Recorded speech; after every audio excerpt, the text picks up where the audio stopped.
कैसे हैं आप सभी। आप लोग से रूबरू बहुत दिन बाद हो रहे हैं। अच्छा खासा दिन हो गया। और आज हम आप लोग के लिए न्यू चैप्टर लेके आए हैं। वो चैप्टर लर्निंग का है। यूसी नेट के सिलेबस के अनुसार से आप देख लेंगे, उसमें मिल जाएगा आपको। तो आज हम लोग बात करेंगे गुथरी के बारे में। किसके बारे में बात करेंगे? गुथरी। तो गुथरी का क्या थ्योरी के बारे में बात करेंगे आज हम लोग, यानी गुथरी के सिद्धांत के बारे में बात करेंगे। हिंदी में आपको वहां पे गथरी मिलेगा, ठीक है। बोला जाता है गुथरी, हम भी गथरी ही बोलते हैं, ठीक है। तो गथरी का जो सिद्धांत है उसके बारे में चर्चा करेंगे। तो चर्चा जो आज कर रहे हैं वो अधिगम का हो रहा है। अधिगम मतलब गथरी का जो है थ्योरी के बारे में बात करेंगे, वो सीखने के बारे में बात करेंगे, यानी अधिगम के बारे में बात करेंगे, यानी लर्निंग के बारे में बात करेंगे। किसके सिद्धांत के बारे में बात करेंगे? तो गुथरी का जो है वो अधिगम यानी लर्निंग यानी सीखने के सिद्धांत के बारे में बात करेंगे। तो साफ साफ शब्दों में कहें तो stimulus response, stimulus response contiguity theory, ठीक है। बस इसी पे सारा फोकस आप लोग को देना है। Stimulus response contiguity theory. Stimulus that means आप लोग जानते ही है, उद्दीपक, कोई सामान, थिंग्स, चीज, ठीक है। रिस्पॉन्स का मतलब होता है अनुक्रिया, यानी उद्दीपक, अनुक्रिया, इसका मतलब सामीप्यता, थ्योरी का मतलब सिद्धांत,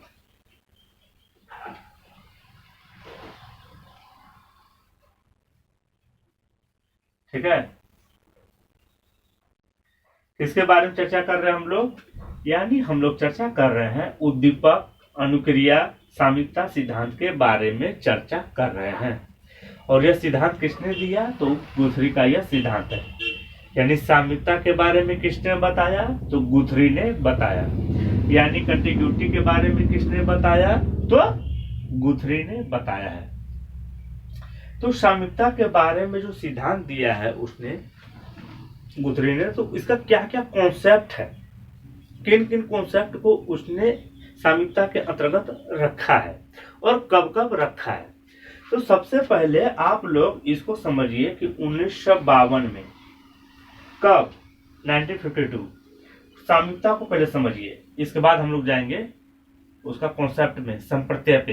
हाँ, तो 1952 में सामीप्यता के बारे में गुथरी का क्या व्याख्या था? 1952 और 1956 दो बार उन्होंने व्याख्या दिया सामीप्यता के बारे में। बाकी जितना भी सीखना है, चाहे हॉल्स का हो, चाहे स्किनर का हो, चाहे थॉर्नडाइक का हो, इन्होंने सबको हटा दिया, सबको इग्नोर कर दिया और बोला कि सामीप्यता ही सीखने का एक आधार है और कुछ नहीं है। लर्निंग का आधार यानी अधिगम का आधार सामीप्यता ही है। यह बात गुथरी ने कहा, सबके बात को कट कर दिया उन्होंने। तो आज हम लोग देख रहे हैं 1952 और 1956 को। तो 1952 में पहले इन्होंने क्या कहा? किसी परिस्थिति में उद्दीपक या पर्यावरण से उत्पन्न हुई परिस्थिति में जो घटना घटित होती है और उससे जो अनुक्रिया होती है, उसी को हम लोग अधिगम कहते हैं, यानी सामीप्यता कहते हैं। सामीप्यता अनुक्रिया का सिद्धांत इसी को कहा जाता है। यानी किसी परिस्थिति में उद्दीपक या पर्यावरण ले सकते हैं, इन्वायरमेंट, या कोई घटना ले सकते हैं, या कोई विशेष परिस्थिति ले सकते हैं, और उससे उत्पन्न होने वाली अनुक्रिया को सामीप्यता कहते हैं। यह बात इन्होंने बताया। इसके बाद 1956 में जब ये चले गए, ठीक है, तो थोड़ा सा ये भी दिमाग लगाए होंगे। तो उस समय इन्होंने क्या कहा कि किसी परिस्थिति में या पर्यावरण में या किसी उद्दीपक के कारण जो अनुक्रिया होती है, उद्दीपक के कारण जो अनुक्रिया होती है, उस अनुक्रिया एक बार अगर हो गया है और दूसरा बार अगर होगा तो हमको पहला वाला का संकेत मिल जाता है उद्दीपक से। क्या मिल जाता है? संकेत। और तब वही अनुक्रिया हम बार बार बार बार बार बार करते हैं। तो 1952 और 1956 दोनों का आपको समझ में आ गया। पहले वाला में फिर से रिपीट, पहले वाला में बोल रहे हैं कि कोई उद्दीपक है या उद्दीपक दैट मीन्स कोई थिंग्स, कोई चीज, ठीक है, यानी कोई पर्यावरण है, ठीक है, उससे जो उत्पन्न होती है, उससे जो उत्पन्न होती है यानी अनुक्रिया जो उसके कारण जो होती है उसमें सामीप्यता रहता है, उसी को सामीप्यता का सिद्धांत इन्होंने बताया। तो 52-56 आपका क्लियर हो गया। अब हम लोग बात करेंगे, देखिए हम ना बेसिक चीज पे ज्यादातर बात करते हैं, ऐसा नहीं कि कुछ भी घुसा दिए लंबा वीडियो बना दिए। तो उन्होंने जो सीखने का जो सिद्धांत दिया है वो भी किस पे? सामीप्यता पे। वो भी किस पे? सामीप्यता पे। उसका संप्रदाय का, उसका कॉन्सेप्ट का चर्चा अभी हम करेंगे। यानी सामीप्यता का जो है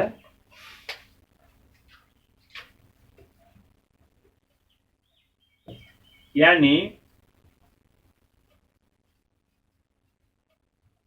कॉन्टिग्यूटी जो है, ठीक है ना, इसका हम लोग कॉन्सेप्ट का, इसका यानी संप्रदाय का बात करेंगे। तो सबसे पहला संप्रदाय क्या है? तो सबसे पहला संप्रदाय दिया उन्होंने कि सीखने का नियम। सीखने का नियम, सीखने का नियम that means law of learning. Law of learning इन्होंने दिया सीखने का नियम, ठीक है। तो लॉ ऑफ लर्निंग क्या होता है?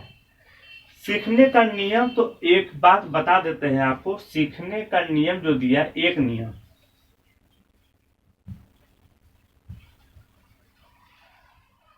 ठीक है, यानी one law of learning, one law of learning. इसका मतलब ये हो गया सीखने का एक नियम होता है और वो नियम है सामीप्यता का, बाकी सब नियम को इन्होंने इग्नोर कर दिया। तो सामीप्यता का नियम का जो उदाहरण पहले बताए थे वही उदाहरण इसमें चलेगा।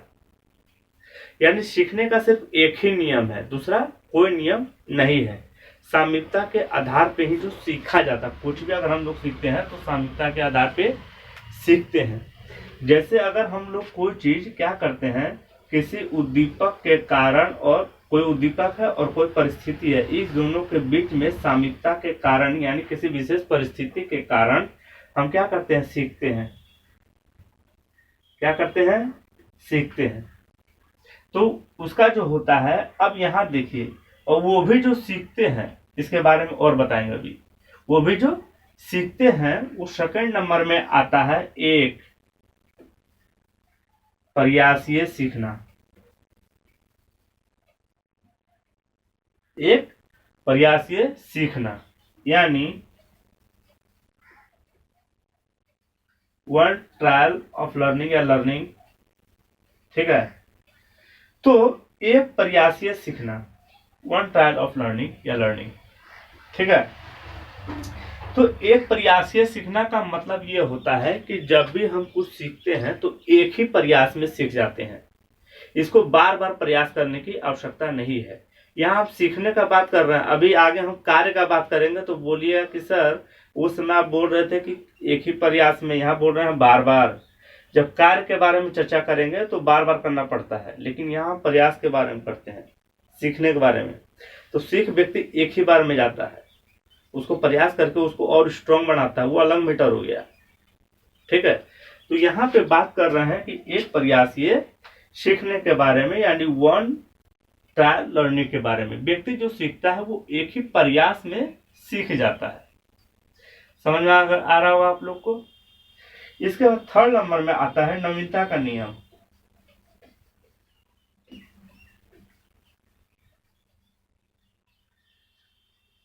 किसका नियम? नवीनता का नियम। यानी रिसेंसी ऑफ लर्निंग।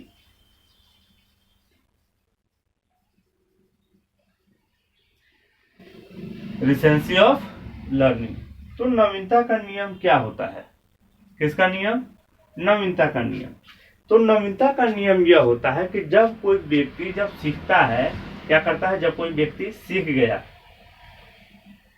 ठीक है, जब कोई व्यक्ति सीख गया तो फिर जब यहाँ पे सीख गया तो अंतिम बार जो सीख जाता है ना, मतलब जैसे क्या होता है, एक चूहा को हम डाल देते हैं स्किनर का बॉक्स में, डाल दिए, बोलिए हाँ।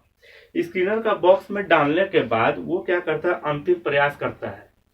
अंतिम प्रयास का मतलब ये हुआ, वो प्रयास जो छटपटा रहा था, छटपटा दे, छिटकनी दबा दिया, निकल गया बाहर। जो बाहर निकल गया, वो क्या निकल गया?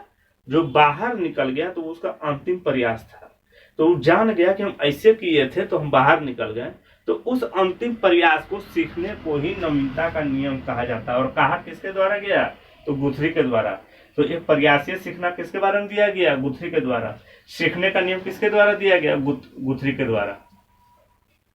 समझ में आ रहा होगा आप लोग को? तो नवीनता का भी नियम किसने दिया? तो गुथरी ने दिया। उसको कहता है जो अंतिम प्रयास में, मतलब अंत में जो सीख जाता है और उसको व्यक्ति याद रखता है, तो उसी को कहते हैं नवीनता का नियम। ठीक है।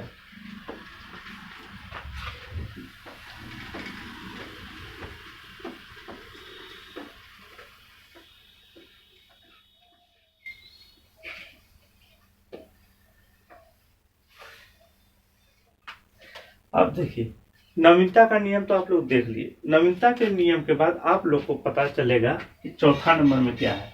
क्या है बताइए? तो गति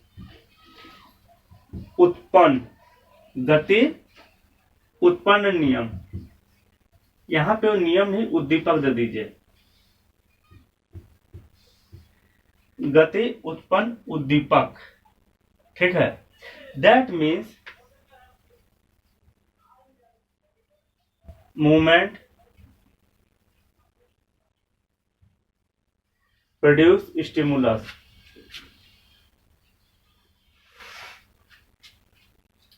क्या होता है मोमेंट प्रोड्यूस स्टिमुलस? क्या होता है?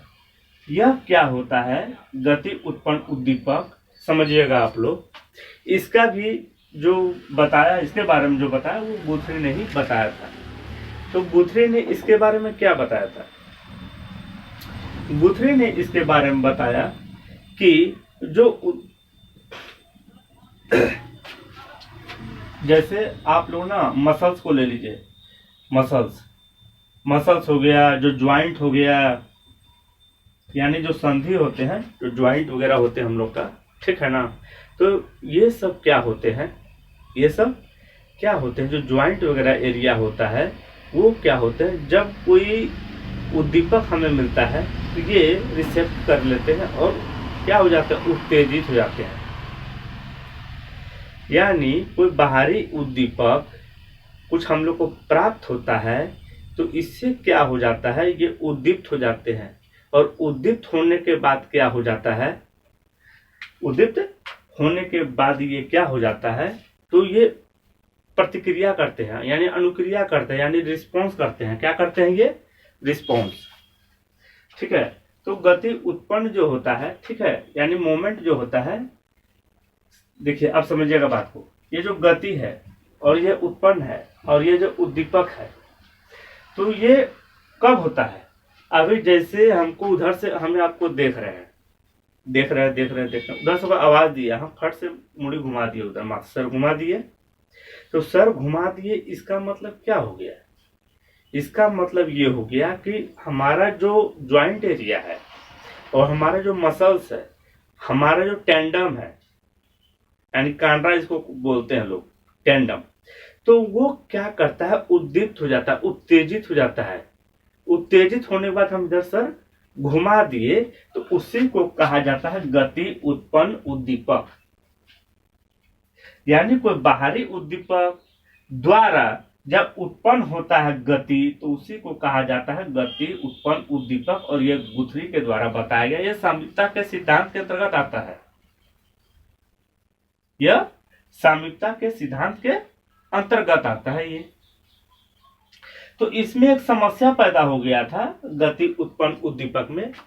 क्या समस्या पैदा हो गया था कि साम्यता का सिद्धांत में जो हो, मतलब साम्यता का सिद्धांत में जो है क्या होता है कि जैसे हम रिस्पॉन्स किए और फटाक से वो मतलब अनुक्रिया हम किए। मतलब यहाँ देखिए हम बताना ये चाह रहे थे कि जैसे कोई वस्तु उद्दीपक आया और हम अनुक्रिया किए, अगर उस घटना में लेट हो जाती है, देरी हो जाती है, तो उसको भरपाई करने के लिए गति उत्पन्न उद्दीपक के बारे में गुथरी ने बताया था। बात समझ में आ रहा है आप लोग को? यानी उसका भरपाई करने के लिए अगर लेट हो जाता है, साम्यता का सिद्धांत रद्द हो जाएगा वहीं पे। साम्यता का सिद्धांत तो साथ में होता है ना कि अभी हम रसगुल्ला दिखाया, 8 घंटा बाद क्या आएगा मुंह में लार, इट इज नॉट पॉसिबल, ठीक है ना। तो उस समय क्या होता है, उसका भरपाई करने के लिए ये गति उत्पन्न उद्दीपक के बारे में इन्होंने बताया, ठीक है। अब देखिएगा यहाँ गति से जब लिया गया ना, तो इसी गति का उत्पन्न जो है कार्य तथा गति में अंतर, समझिएगा आप लोग। यहाँ पे देखिए दिया हुआ है कार्य तथा गति में अंतर, यानी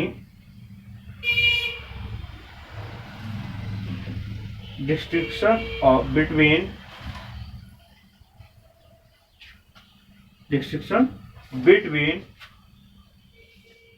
act and movement. Distinction between act and movement, इसके बारे में देखिए। कार्य तथा गति में अंतर, क्या होता है कार्य तथा गति में अंतर? इसमें कार्य तथा गति में अंतर, यहाँ देखिए ना, सबसे पहले आप लोग क्या कर लीजिए, गति को समझ लीजिए कि गति क्या होता है। गति का मतलब यहाँ पर बताया गया मूवमेंट, इंग्लिश में तो लिखा हुआ है, लेकिन गुथरी ने यहाँ पर साम्यता का सिद्धांत सीखने में जो गति का अर्थ बताया है, फिर समझिएगा। गुथरी ने साम्यता का सिद्धांत, यानी साम्यता जो सीखने का जो सिद्धांत होता है, उस गति में अर्थ क्या बताया है, तो उस गति में अर्थ बताया है कॉन्ट्रैक्शन, यानी संकुचन। क्या बताया है? कॉन्ट्रैक्शन, दैट मीन संकुचन। यानी मांसपेशियों का जो संकुचन होता है, उस संकुचन के बारे में गुथरी ने यहां बताया। यानी साम्यता का सिद्धांत के अनुसार गुथरी थ्योरी को अगर लेकर चलते हैं तो गति का तात्पर्य यानी अर्थ यानी मीनिंग क्या हो जाता है, तो मांसपेशियों के संकुचन से होता है गति का मतलब। अब देखिए, बहुत सारे संकुचन मिलके, बहुत सारा संकुचन जब मिल जाता है तो उसको कहा जाता है समुच्चय। क्या कहा जाता है? समुच्चय, इंग्लिश में कहा जाता है सेट। यानी जब बहुत सारा संकुचन मिलके तो उसको कहते हैं समुच्चय, असमुच्चय यानी दैट मीन सेट। तो उस समुच्चय को करने के लिए कार्य होता है, यानी बहुत सारे समुच्चय, बहुत सारे गति का जो समुच्चय होता है उससे जो उत्पन्न होता है वो कार्य होता है। जैसे खाना खाना, लिखना, पढ़ने आदि की जो क्रिया, छोटी छोटी जो क्रिया होती है, वो इसी के माध्यम से होता है। तो कार्य तथा गति के अंतर जो दिया गया डिफरेंस, तो यही बताया गया है कि यहाँ पे कॉन्ट्रैक्शन होता है, दैट मीन संकुचन होता है। अब छोटे छोटे संकुचन मिलके बहुत सारा संकुचन हो गया, अब बहुत सारा संकुचन मिलके बन गया समुच्चय। तो जो कार्य होता है वो समुच्चय के द्वारा होता है, यानी बहुत सारे गति को मिलकर जो समुच्चय बनता है उसी के द्वारा कार्य होता है। आप लोग को समझ में आ गया होगा।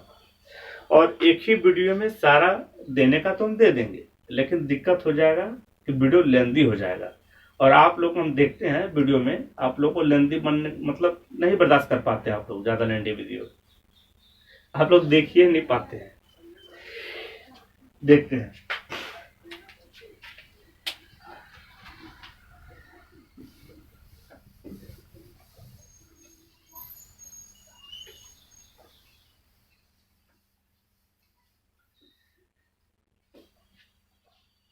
आप लोग पुनर्बलन तो जानते ही होंगे, कहां तक बता चुके थे हम, 5 या 6? कोई आइडिया है आप लोग को?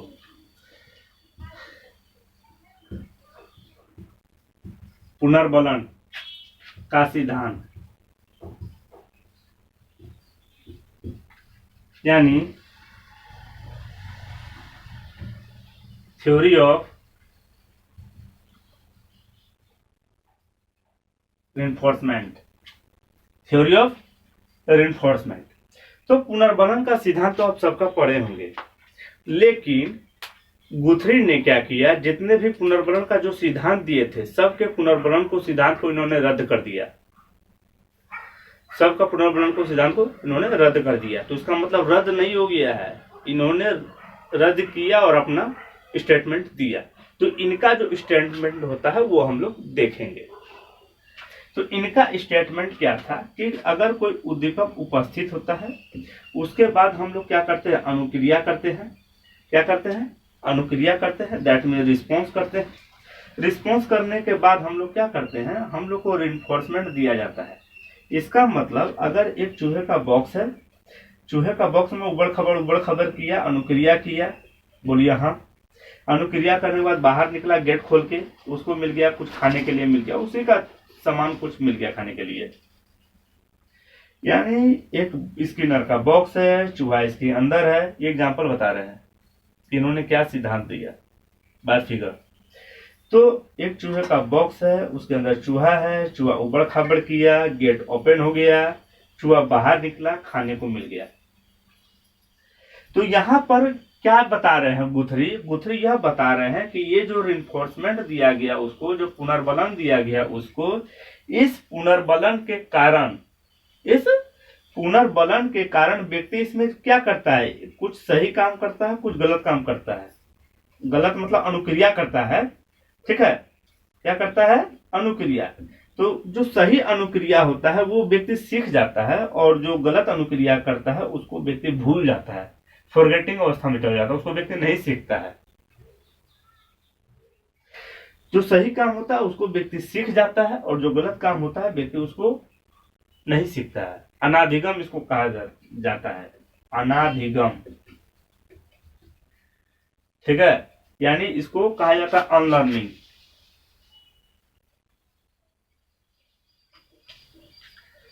समझ में तो आ गया होगा आप लोग को। देखिए और भी इसका जो बचा हुआ है भाग और भी है, जैसे गथरी और हाटन का प्रयोग। गथरी को ना विश्वास नहीं था, तो सीखने का जो सिद्धांत होता है उसको विश्वास नहीं था कि वो अकेले कर पाएंगे, तो उन्होंने हाटन के साथ मिलकर एक प्रयोग किया था। खाली उसको हम कहानी बता देते हैं। उसमें उन्होंने जो प्रयोग किया था, तो उसने क्या किया था, एक बिल्ली को बंद कर दिया गया था बीच, जैसे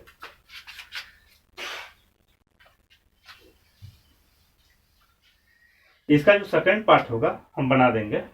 तो सबसे पहले बता देते हैं, एक राउंड लिए उन्होंने, खूंटा डाल दिए, और बिल्लिया को शीशा का एक बना हुआ था, ठीक है। तो उन्होंने क्या किया, मतलब इसमें बिल्लिया को डाल दिया। अब बिल्लिया का पिक्चर हम नहीं बनाएंगे, बिल्लिया को डाल दिया। तो बिल्लिया का जो पूंछ था ना, कभी पूंछ इसमें सटा तो कभी इसे माथा सटा। ये अलग अलग बिल्ली अलग अलग बार डाल के देखा गया था। तो कभी किसी का माथा सटा, किसी का पीठ रगड़ा, कोई पूंछ रगड़ा, कोई क्या किया। तो ये बिल्लिया इसमें ना करता था ऐसा, अलग अलग बिल्ली। तो इसके बाद ना जब ऐसा करता था तो फाटक रहता था, ये फाटक ओपन हो जाता था और बिल्ली बाहर आ जाता था। क्लियर? ठीक है। जब भी ऐसा होता था ना, अब बिल्ली का जाएगा, कभी कोई ना कोई सटेबल करेगा अपना, वो तो सटा देता था। जब वो सटा देता था ऐसा, तो ये ओपन हो जाता था। तो ओपन हो जाता था, उन्होंने क्या क्या निरीक्षण किया, यानी देखा। क्या देखा कि जो बिल्लिया पीठ रगड़ा और मतलब फाटक ओपन हो गया, वो बिल्ली को जब दोबारा डालते थे ना, तो देखते थे वो पिठवा रगड़ के फिर आ जाता था बाहर, फिर डालते थे, फिर पिठवा रगड़ के फिर आ जाता था बाहर। तो इसका मतलब क्या हो गया कि जो अंतिम सीखना होता है, जो बोले थे अभी हम, नवीनता का नियम, रिसेंसी ऑफ लर्निंग, तो इसी पे ऊपर वो डिपेंड करता है। यानी हाटन ने जो प्रयोग किया तो देखा कि अंतिम सीखना ही सीखना कहलाता है, और इस बात पे इन्होंने जोड़ दिया। तो ये सब प्रयोग किया था, इसको नवीनता का नियम भी कहा गया। तो हाटन के साथ मिलकर प्रयोग किए थे। और जो हमको लगता है कितना 6 और ये 7 हो गया, लगभग 7, हाँ ये 7 नंबर हो गया, ठीक है। तो ये हो गया गुथरी हाटन प्रयोग। तो ये 7 नंबर हो गया। 8, 9, 10 तीन को बचा हुआ है, तो थोड़ा लेंदी है वो, और उसके भी 3 को प्रकार हैं, तो बताएंगे उसके बारे में, डेफिनेशन देंगे, दिल्ली का है, जो भी है आपको बता देंगे। वीडियो में लगातार बने रहिए, आपको मिल जाएगा। साइकोलॉजी से आपका सब्जेक्ट है, समझ लीजिए ये चैनल आपके लिए परफेक्ट है। साइकोलॉजी के लिए ये चैनल से बढ़िया कोई चैनल हो ही नहीं सकता है, क्योंकि मैं साइकोलॉजी को प्रेफर करता हूँ और साइकोलॉजी के बारे में ही बताता हूँ। सोनी बोल रहे हैं साइकोलॉजी दे दिए, फिजिक्स केमिस्ट्री बायो कुछ भी घुसा दिए। अगर मेरे चैप्टर में फिजिक्स केमिस्ट्री बायो रहेगा तो वो भी मैं घुसाऊंगा, पर साइकोलॉजी से संबंधित, अदर नहीं। बाकी सब चैनल में क्या करते हैं, कुछ भी डालते हैं। मैं 98-99% लगभग मैं डाल देता हूँ, 90+ हमेशा रहता ही है कि डाल दो। कुछ वीडियो में अपना भी डाला हूँ। चलिए मिलते हैं नेक्स्ट वीडियो में, बने रहिए।